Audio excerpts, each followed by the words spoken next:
Qui sera le futur coach des Barrias? Le sujet a été évoqué lors des journées de réflexion organisées par la Fédération malgache de football la semaine dernière. De nombreuses recommandations ont été apportées par les participants. Parmi ces recommandations figure la valorisation des entraîneurs locaux.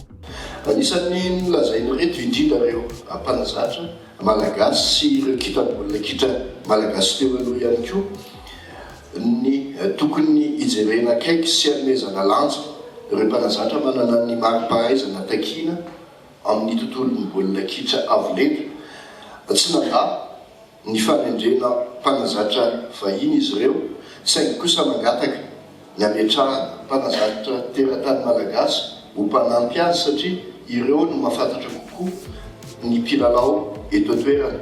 En cas de nomination d'un sélectionneur étranger, celui-ci devra se plier aux règles. Fanirian'ny teknisiana sy ny mpanazatra malagasy ny sina mpanazatra teratany vahiny na dia manana ny fahaiza-manaony ary mila manaja sy manaraka ny rafitra misy eto amin'ny tontolon'ny baolina kitra malagasy fa tsy hanao izay tiany atao fotsiny.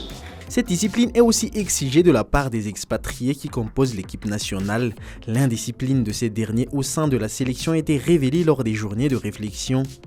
Tsy manakana ny fiantsoana ireo mpilalao binationaux izany fa mila manaraka ihany koa ny fitsipika izay apetraka atao anatin'ny rafitra baolina kitra malagasy nisy ny fijoroana vavolombelona amin'ny hoe tsy fanarahan-dalàna isan-karazany nataon'ny mpilalao mandrafitra ny Barea Madagasikara tamin'ny fivoahana faraparany teo izay ny ray trano mihitsy tsy nanaiky satria fanaovana tsinitsinina ny firenena malagasy tsy miandrika intsony ao anatin'ny ekipa pirenena intsony izay tsy manaraka ny lalàna sy ny fitsipika apetraka. La FMF indique qu'elle va tenir compte des recommandations alors que le futur coach des Barrias sera connu avant la fin de l'année. Fanao eran-tany mihitsy na dia hoe tsy nangatahanareo ary fa tena lozika ny hoe raha misy coach vazaha eo tsy maintsy misy mpanazatra malagasy satria le malagasy no mahalala an'le hoe iza le joueur le filazantsika hoe tolo-tanana eto an-tanàna mety le vazaha io tsy hijanona permanent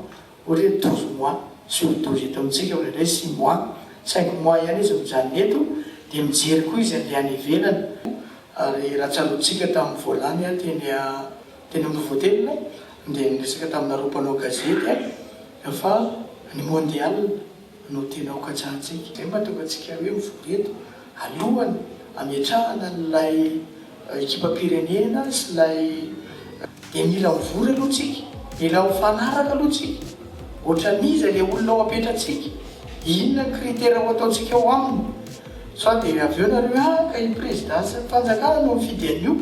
Avant ces journées de réflexion, Madagascar est tombé à la 116e place du classement FIFA. C'est son pire classement depuis l'épopée magnifique de la CAN 2019 où la Grande Île s'était hissée dans le top 100 mondial.